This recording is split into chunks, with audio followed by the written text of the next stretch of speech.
Good evening. My name is Curt Siodmak, and I'm one of the forgotten people in motion pictures because I'm a writer. Nobody talks about the writers. Directors are very well advertised, actors are very well known, they get all the money, but without the paper we are writing on, this exhibition wouldn't exist either. Actually, when you look around here in this room, all the ideas started in Italy. 1805, in Lerici, was the wife of Mr. Shelley, who was 18 years old, when he wrote a book called Frankenstein. And also, the book is actually about her father, Mr. Woolcroft Stone, and she put it on paper as a kind of symbolism, how her father treated her and what was the matter with her thinking and how she came actually.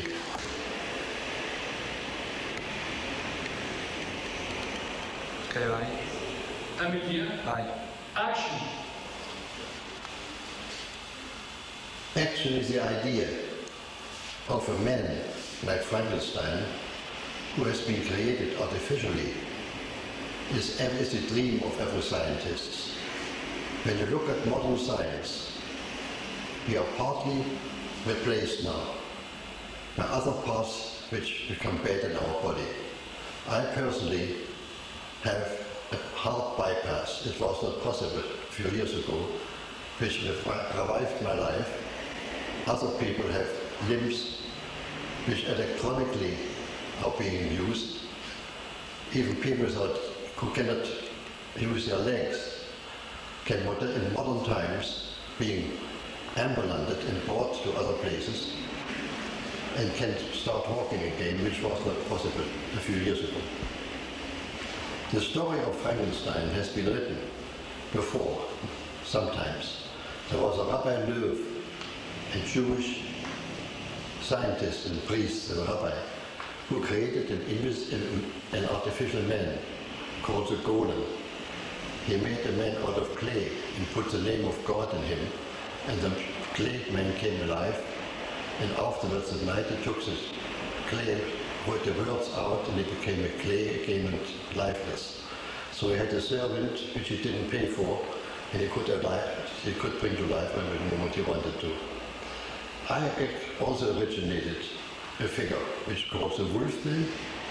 Now, every country in the Middle Ages and even before would like to identify itself with the strongest animal there is. There was a wolf in Europe in the times, there was a snake man in the Pacific, there is the tiger man in India, and the wolfman itself is described, and the feeling of that creature is described by Mr. Freud as lycanthropy.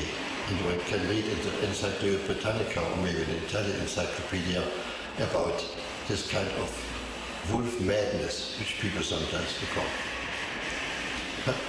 I have my question. Devo fare una domanda. Yeah. What do you think about horror movies in the 80s? Italian movies? No, Hollywood fantasy and horror movies. Horror movies? Yeah. Your opinion? Yes.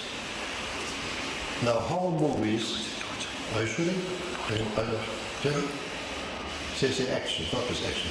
Dai via. Così. Action. Dammi luce, vai più avanti con la luce. Ok. Vai. Action. Horror movies are expressions of our time. Our time is full of fear. During the Second World War, I wrote so-called Gothic horror stories. So people got frightened looking at this picture, but when they went outside, they knew it was a fairy tale. When the war stopped, we couldn't sell those pictures anymore, because it was a short time of peace. Then the atom bomb came, and the horror pictures again became very prominent. Then we had a president called Eisenhower. There was 2 years of peace and no horror pictures. And now with the armament which you have today, the horror pictures have reached their peak. in excitement, in bloody out, because it is a feeling of people to get rid of their inner tremendous fears of death. I hope and I feel I'm very optimistic about the future at the moment, because now pictures are made which are not horrifying and which have no violence, which is the first sign that we might move into a time of peace. And then our horror pictures will be only shown as curiosities, and other pictures will be made by the film companies.